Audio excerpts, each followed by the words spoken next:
મિત્રો ગયા વખતથી આપણે ભારતીય ઇતિહાસમાં ચર્ચાઓ શરૂ કરી છે.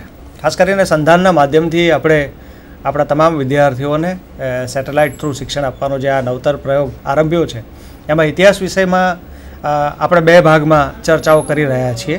એક મંગળવારે આપણે વિશ્વ ઇતિહાસની ચર્ચા કરીએ છીએ અને એક મંગળવારે આપણે ભારતીય ઇતિહાસની ચર્ચા કરીએ છીએ. જે વિદ્યાર્થીઓના અભ્યાસક્રમમાં સમાવિષ્ટ વિષયો છે તે સર્વને આવરી લેવાનો આપણો પ્રયત્ન છે.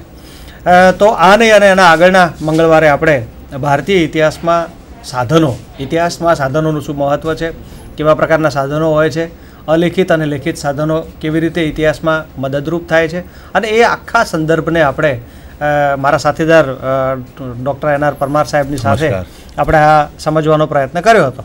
આજે આપણે ભારતીય ઇતિહાસની પ્રથમ મણિકા pre and proto history of India એના ઉપર આપણે ચર્ચા કરવા જઈ રહ્યા છીએ.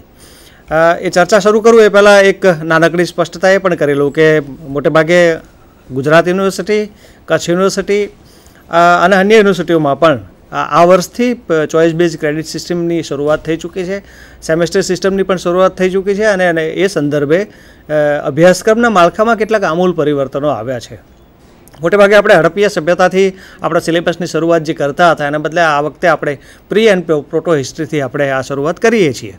તો પ્રી એન્ડ પ્રોટો હિસ્ટ્રી સમજવું પણ આપણા માટે બહુ જ મહત્ત્વપૂર્ણ બની જાય છે. ખાસ કરીને વિદ્યાર્થીઓ જે પ્રથમ વર્ષમાં છે એમણે પ્રાગ ઇતિહાસ અને આદ્ય ઇતિહાસનું અધ્યયન કરવાનું છે. પ્રી હિસ્ટ્રી એટલે પ્રાગ ઇતિહાસ અને પ્રોટો હિસ્ટ્રી એટલે આદ્ય ઇતિહાસ. તો મારે વાત એ કરવી છે કે પ્રી હિસ્ટ્રી એટલે શું, પ્રોટો હિસ્ટ્રી એટલે શું અને હિસ્ટ્રી એટલે શું અને ભારતમાં આ સમયગાળો ક્યારથી પ્રચલિત થયો. મોટેભાગે પ્રી હિસ્ટ્રી એટલે કે પ્રાગ ઇતિહાસના એવા સમયગાળામાં જ્યારે માનવીએ લેખિત સાધનોનો કોઈપણ પ્રકારનો ઉપયોગ નથી કર્યો, એટલે કે ઇતિહાસના સંશોધનમાં લેખિત સાધનોની સંપૂર્ણતઃ અછત છે, એવા સમયગાળાના ઇતિહાસને જો જાણવો હોય તો એ સમયગાળાના ઇતિહાસને આપણે પ્રી હિસ્ટ્રી એટલે કે પ્રાગ ઇતિહાસ કહીએ છીએ. ત્યાર પછી છે આદ્ય ઇતિહાસ. આદ્ય ઇતિહાસનો અર્થ એ થાય છે કે માનવે લેખિત સાધનોનો ઉપયોગ તો કર્યો છે પરંતુ એ ભાષા આપણે ઉકેલી શકતા નથી. ગઈ વખતે જ આપણે સાધનોમાં એક વાત બહુ સ્પષ્ટ કરી હતી કે હડપ્પીય સભ્યતાને આપણે આદ્ય ઇતિહાસની અંદર એટલે કે પ્રોટો હિસ્ટ્રીની અંદર મૂકીએ છીએ. એનું કારણ એ છે કે હડપ્પીય લિપિ હજી સુધી ઉકેલી શકાય નથી. તો ઇતિહાસના એવા સમયગાળાને જ્યારે માનવે લેખિત સાધનોનો ઉપયોગ કર્યો છે, એટલે કે ઇતિહાસના અધ્યયનમાં લેખિત સાધનો આપણને મળે છે, તેમ છતાં આપણે એ લેખિત સાધનોને ઉકેલી શકતા નથી, એવા સમયગાળાને આપણે આદ્ય ઇતિહાસ કહીએ છીએ. અને ઇતિહાસ એટલે એવો સમયગાળો જ્યારે અલેખિત અને લેખિત બંને પ્રકારના સાધનો આપણને મળે છે. આ સોર્સિસ બંને પ્રકારના જ્યારે મળે ત્યારે બંનેનું ક્રોસ ચેકિંગ કરી અને આપણે જે ઇતિહાસ ઉજાગર કરીએ છીએ એને આપણે ઐતિહાસિક કાળથી લઈએ છીએ. એટલે ભારતમાં ઈસવીસન પૂર્વે 6ઠ્ઠી સદી સુધી ઈસવીસન પૂર્વે 6ઠ્ઠી સદીથી આપણે ઐતિહાસિક કાળની શરૂઆત કરીએ છીએ. તો મિત્રો આ એક નાનકડી સ્પષ્ટતા કે કોને પ્રી હિસ્ટ્રી કહેવાય, કોને પ્રોટો હિસ્ટ્રી કહેવાય અને કોને હિસ્ટ્રી કહેવાય. ઘણીવાર એવું બને છે કે પ્રોટો હિસ્ટ્રીની અંદર જે સમયગાળો ઇતિહાસમાં આવતો હોય છે એ ક્યારેક નવી ભાષા અથવા તો એ જૂની જે લિપિ છે એ શોધાવાને કારણે અથવા તો એના નવા કોઈ અવતરણો મળવાને કારણે એ હિસ્ટ્રીની અંદર સમાવિષ્ટ થઈ જાય છે. પ્રાચીન મેસોપોટેમિયા અને ઇજિપ્તની સંસ્કૃતિમાં આવું જ થયું છે કે એક સમયે જે આદ્ય ઇતિહાસ ગણાતા હતા એને પછી ઐતિહાસિક કાળમાં આપણે ગણવાનું શરૂ કર્યું છે. તો ભારતમાં આ સમયનું સમાજ જીવન કેવું હતું, માનવી કેવા પ્રકારનું જીવન જીવતો હતો, એ સર્વ સંદર્ભે આપણે આજે ચર્ચા કરવાના છીએ.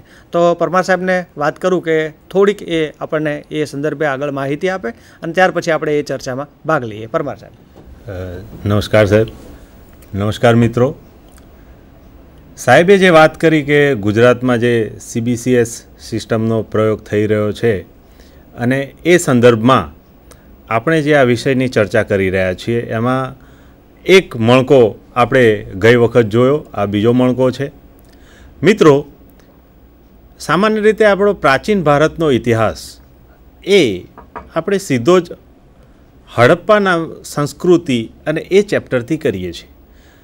ગુજરાતના મોટાભાગના અભ્યાસક્રમોની અંદર આ પ્રી હિસ્ટ્રી, પ્રોટો હિસ્ટ્રી એ બંને વિશે ખૂબ જ ઓછી સમજણ અને અભ્યાસક્રમમાં પણ એનો ઓછો સમાવેશ કરેલો હોય છે અને એના પરિણામે વિદ્યાર્થીઓ સુધી આ માહિતી પહોંચતી નથી. ખાસ કરીને જ્યારે સ્પર્ધાત્મક પરીક્ષાઓની વાત આવે સામાન્ય જ્ઞાનની વાત આવે, ગુજરાતના ઇતિહાસની વાત આવે, ત્યારે ગુજરાતના વિદ્યાર્થીઓને આ પ્રી હિસ્ટ્રી અને પ્રોટો હિસ્ટ્રી વિશેનું જ્ઞાન લગભગ નહિવત કહી શકાય એવું હોય છે. ક્યારેક ક્યારેક તો એવું બને છે કે વિદ્યાર્થી આ બાબતને બિલકુલ જાણતા જ હોતા નથી, અને એના લીધે ક્યારેક ક્યારેક જ્યારે આ પ્રશ્ન થાય છે પ્રી હિસ્ટ્રી એટલે શું, ત્યારે એ લોકો અચંબામાં પડી જાય છે, વિચારમાં પડી જાય છે કે હવે મારે આનો શું જવાબ આપવો. સામાન્ય રીતે તેઓ હડપ્પા સંસ્કૃતિથી અભ્યાસ કરવાની ટેવાયેલા હોય છે, એના લીધે આમ બનતું હોય છે.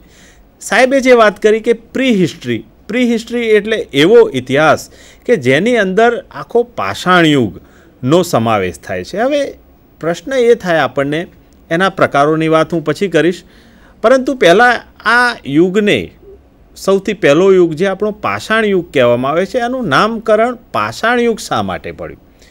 માનવીની ઉત્પત્તિ, પૃથ્વીની ઉત્પત્તિ તો સૌ પહેલાં થઈ ગઈ એ આપણે જાણીએ છીએ, પરંતુ માનવીની ઉત્પત્તિ આ પૃથ્વી ઉપર 20 લાખ વર્ષો પહેલાં થઈ.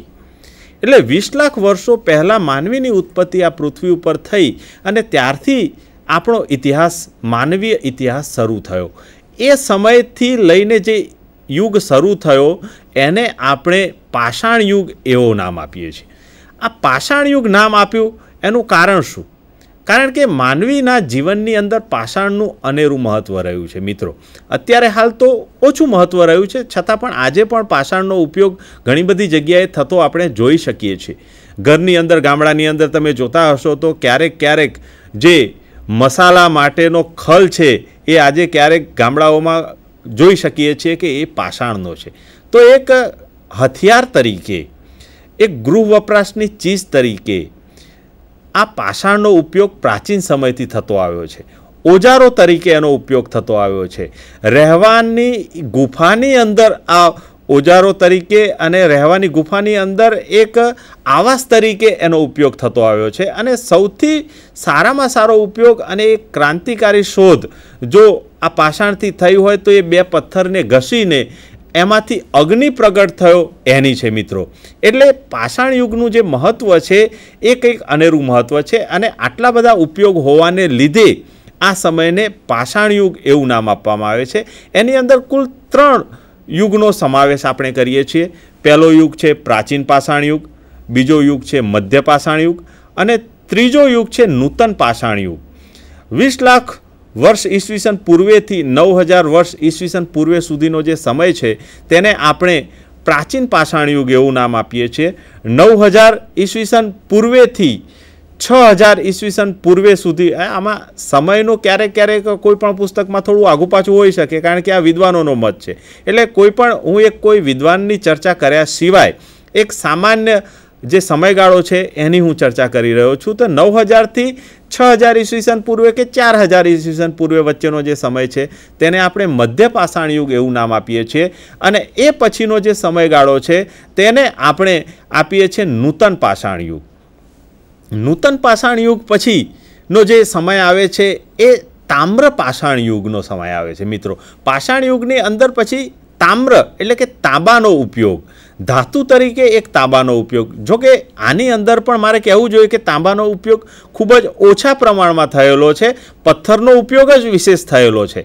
પરંતુ એક ધાતુની શરૂઆત કોઈ સમયમાં શરૂ થઈ તો સૌથી પહેલાં કોઈ ધાતુની શરૂઆત માનવે એક ઉપયોગમાં લીધી હોય તો એ તાંબુ હતું, અને માટે આ યુગને તામ્ર પાષાણ યુગ એવું નામ આપવામાં આવે છે. અને તામ્ર પાષાણ યુગ બાદ કાંસ્ય યુગ શરૂ થયો, એટલે તાંબુ અને ક્લાય. આજના મારા જે મિત્રો છે, વિદ્યાર્થી મિત્રો, એને મારે કહેવું પડે કે આ ક્લાય એટલે શું, કારણ કે અત્યારે હાલ આપણે સ્ટીલના વાસણોનો ઉપયોગ કરીએ છીએ, એટલે ક્લાય લગભગ આપણે ભૂલી ગયા છીએ. પરંતુ જો મિત્રો આપને ખ્યાલ હોય તો જે તાંબાના વાસણો છે એની ઉપર જંગ લાગી ન જાય, કાટ ન લાગી જાય, એના માટે 20-25 વર્ષો પહેલાં, સાહેબ જો મારી ભૂલ ન થતી હોય તો 25 વર્ષો પહેલાં આ તાંબાના વાસણો ઉપર ક્લાય કરવામાં આવતી હતી. એ ક્લાય અને તાંબાનું જે મિશ્રણ થાય અને એનાથી જે ધાતુ બને એને કાંસું કહેવામાં આવતું. આજે પણ ઘણા બધા ઘરમાં કાંસાના વાસણોનો ઉપયોગ થાય છે. તો એ કાંસાના વાસણોનો અને એક ધાતુ તરીકે એનો જે ઉપયોગ શરૂ થયો એને આપણે કાંસ્ય યુગ એવું નામ આપીએ છીએ. અને આ કાંસ્ય યુગ દરમિયાન જ સાહેબે જે વાત કરી કે પ્રી હિસ્ટ્રી અહીંયા પૂરો થાય છે અને પ્રોટો હિસ્ટ્રી અહીંથી શરૂઆત થાય છે. તો મારો કહેવાનો મતલબ એ છે કે આ સમગ્ર જે સમયગાળો છે એ આખું આપણું એક ભૂલાયેલું પ્રકરણ છે મિત્રો.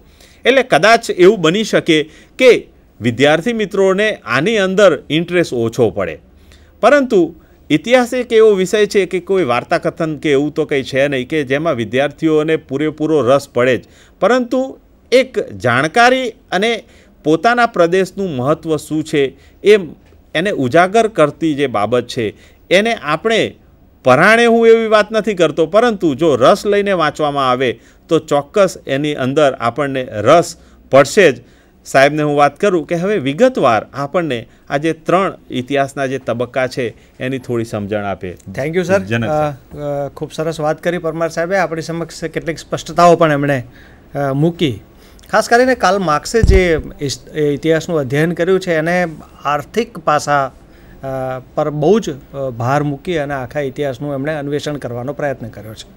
એ પહેલી ઇતિહાસના પ્રાચીન યુગને સર્વપ્રથમ જે પાષાણ યુગ જેને કહીએ છીએ એને સર્વપ્રથમ એ હન્ટિંગ એન્ડ ગેધરિંગ કહે છે કે શરૂઆતનો માણસ એ માત્ર શિકાર કરવાનું કામ કરતો અને ભેગું કરવાનું કામ કરતો હતો, પણ પછી પથ્થરનો ટેકનોલોજીમાં ઉપયોગ, ખાસ તો આ ટેકનોલોજીનું એક સાધન છે. પાષાણ યુગનો અર્થ એ થાય છે કે માનવીએ ટેકનોલોજીના માધ્યમ તરીકે પથ્થરનો મહત્તમ ઉપયોગ કર્યો. હવે ભારતમાં પૂરા પાષાણ એટલે કે પ્રાચીન પાષાણ, મધ્ય પાષાણ અને નૂતન પાષાણ એ ત્રણની કઈ કઈ અગત્યની સાઇટ્સ છે અને એ ક્યાંથી મળી આવ્યા છે, એ પુરાવાઓ શું સૂચવે છે, ભારતમાં માનવ જીવન એ સમયે કેવા પ્રકારનું હતું, એની ચર્ચા કરવાનો આપણે પ્રયત્ન કરીએ. મોટેભાગે ગંગા અને યમુના નદીના ખીણ પ્રદેશમાંથી આપણને કોઈ જ પાષાણ યુગીન સ્થળો મળતા નથી. એનો અર્થ એ થયો કે ગયે વખતે આપણે એક ચર્ચા એ કરી હતી કે ઈસવીસન પૂર્વે 14 લાખ વર્ષ પહેલાં ભારતમાં મહારાષ્ટ્રના બોરીમાંથી માનવ હોવાનો જે પુરાવો પ્રાપ્ત થયો છે એ મોટેભાગે એ જે વિસ્તાર છે મહારાષ્ટ્ર, છોટાનાગપુર, ગુજરાત આ અને રાજસ્થાનની કેટલીક સાઇટ્સ, આ પાષાણ યુગના અધ્યયન માટે આ સાઇટ્સ બહુ જ મહત્ત્વની છે. દક્ષિણ ભારતની સાઇટ્સ પણ ખૂબ જ મહત્ત્વની છે. એક અર્થ એનો એ છે કે સાઉથ આફ્રિકા સાથે એક સમયે એ ભૂમિભાગ જોડાયેલો હતો. એટલું જ નહીં, અત્યારે જ્યાં હિમાલય અને હિમાલયની જે આ આખો જે ખીણ પ્રદેશ છે ગંગા યમુનાનો, એ એક સમયે કદાચ સમુદ્રની કિનારે આવેલા હોવાના અને તેથી સમુદ્ર તો હિમાલય ઓલરેડી ત્યાં હતો અને હિમાલય ગેડ પર્વતની એક આખી ફલશ્રુતિ છે. એ સંદર્ભે જોતાં આપણને પૂરા પાષાણ યુગના બહુ જ ઉલ્લેખો આ ગંગા અને યમુના નદીના ખીણ પ્રદેશમાં જોવા મળતા નથી. તો મોટે ભાગે 1 લાખ વર્ષ પૂર્વે આપણને છોટાનાગપુરમાંથી પૂરા પાષાણ યુગના કે જેનો સમયગાળો લગભગ 20 લાખ વર્ષથી 1 લાખ વર્ષ સુધીનો સમયગાળો કહી શકાય, એમાં 1 લાખ વર્ષ પુરાણા પુરાવા આપણને છોટાનાગપુરની પ્લેટોમાંથી મળ્યા છે. આંધ્રપ્રદેશમાં કુર્નૂલ જિલ્લાની અંદર પણ આવી કેટલીક સાઇટ્સ મળી છે, જ્યારે પ્રાચીન પાષાણ યુગના કેટલાય અવશેષો આપણને પ્રાપ્ત થયા છે. ઉત્તર પ્રદેશમાં મુઝફ્ફરપુરમાંથી પણ આપણને પાષાણ યુગની કેટલીક સાઇટ્સ મળી છે. ઉત્તર પ્રદેશમાં બેલન વેલી જે છે ત્યાંથી એક બહુ જ મહત્ત્વપૂર્ણ બાબત મળી છે, એ છે પશુઓના હાડકાં. હવે આ જે પશુઓના હાડકાં હતા એ મનુષ્યની સાથે જોડાયેલા છે. મનુષ્ય પશુઓનો ખાવામાં ઉપયોગ કરતો હતો. માઇન્ડ વેલ, દૂધનો ઉપયોગ બહુ પાછળથી થયો છે. મનુષ્યએ પાલતુ પ્રાણીઓ તરીકે રાખવાનું કામ ઘણા સમય પછી કર્યું હતું. પશુઓનો ઉપયોગ માત્ર ને માત્ર ખાવા માટે થતો હતો. માટે સાહેબ આ પહેલો જે યુગ છે એને ખાદ્યાન્ન સંગ્રહ અને પશુઓના શિકારનો યુગ આપો કહે છે, હન્ટિંગ એન્ડ ગેધરિંગ. હા, અને આ સમયગાળા દરમિયાન અગ્નિની શોધ થઈ છે. ત્યાર પછીની સાઇટ અગત્યની છે કાશ્મીર. સોહન વેલી અને ડિંડવાના રાજસ્થાનની જે સાઇટ્સ છે એ આ સંદર્ભે બહુ જ મહત્ત્વની છે. એટલે છોટાનાગપુર પ્લેટુ અને ઉત્તર પ્રદેશ, જે પૂર્વ ઉત્તર પ્રદેશનો કેટલોક જે ભાગ છે એથી લઈ અને રાજસ્થાનનો જે આખો ગોળાકાર જે છે એ આપણને પૂરા પાષાણ યુગના સુપેરે માહિતી આપે છે. હજી હન્ટિંગ એન્ડ ગેધરિંગનું કામ ચાલે છે. સાહેબે જે વાત કરી એ મધ્ય પાષાણ યુગની અંદર અગ્નિ અને ચક્ર આ બંનેની શોધ એની સાથે સંકળાયેલી છે. મેઝોલિથિક એજ જે ઈસવીસન પૂર્વે 9000 વર્ષથી 7000, સાહેબે કહ્યું એમ 6000 સુધી પણ એને લઈ જઈ શકાય, 9000 વર્ષ ઈસવીસન પૂર્વથી 7000 વર્ષ ઈસવીસન પૂર્વ સુધી આપણે મધ્ય પાષાણ કહીએ છીએ. હવે આ બંનેમાં તફાવત શું? તો કે હન્ટિંગ એન્ડ ગેધરિંગની પ્રવૃત્તિ જે મનુષ્યની હતી આ વિસ્તારમાં, જે હમણાં જ આપણે વાત કરી ગયા તે વિસ્તારમાં, એને સ્થાને જે પથ્થર હતા એ પથ્થર મોટા હતા હન્ટિંગ એન્ડ ગેધરિંગના સમયગાળા દરમિયાન, એટલે કે પ્રાચીન પાષાણમાં. હવે પથ્થર થોડા તીક્ષ્ણ થાય છે, અણીદાર થાય છે, કેટલીક જગ્યાએ કોદાળી, પથ્થરની કુહાડી એવું પણ મળવાની શરૂઆત થાય છે. એનો અર્થ એ થયો કે ટેકનોલોજીમાં મનુષ્યએ ઇનોવેશન કર્યું. ઇનોવેશન ટેકનોલોજીમાં થાય છે, એ પથ્થરની ટેકનોલોજીમાં થાય છે. પથ્થર નાના બને છે અને હાથમાં પકડી અને પશુને મારી શકાય એ રીતે તીક્ષ્ણ પણ થાય છે. તો આ સંદર્ભ આપણે અત્યારે કમ્પ્યુટર યુગમાં જીવીએ છીએ, તેમ છતાં આપણે કહીએ છીએ કે વિન્ડો 7 આવી ગઈ. તો એ જે ટેકનોલોજીમાં ઇનોવેશન છે એવું જ ઇનોવેશન પાષાણ યુગમાં પૂરા પાષાણથી મધ્ય પાષાણ યુગ તરફ આપણે જ્યારે જઈએ ત્યારે આપણને ચોક્કસ રીતે જોવા મળે છે.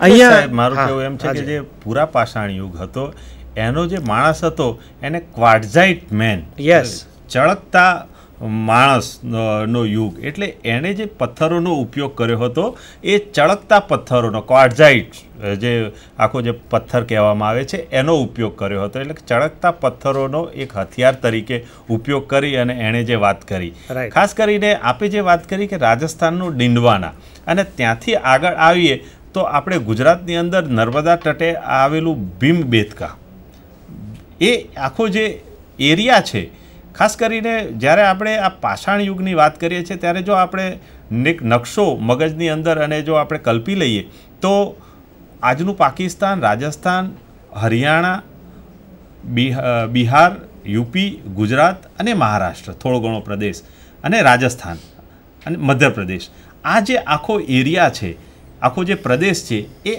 આખો પ્રદેશ એ આપણે આ પાષાણ યુગની અંદર એનો સમાવેશ કરી શકીએ. અને એ પછીના યુગમાં આપણે પ્રોટો હિસ્ટ્રીની પણ જો વાત કરીએ તો જે બધી સંસ્કૃતિઓ મળી આવી છે એ બધી જ સંસ્કૃતિઓ મોટાભાગે આ રાજ્યો અને આ દેશોમાંથી મળી આવી છે. એટલે પ્રાદેશિક દ્રષ્ટિએ જોઈએ તો આ પ્રદેશોનું મહત્વ સાહેબ કંઈ ઓછું થતું બિલકુલ નથી. આ પ્રદેશ આખો અગત્યનો છે. માટે માનવ જીવનના આખા ઇતિહાસની અંદર માનવની જે સફળતાઓનું વર્ણન છે એ સફળતાઓ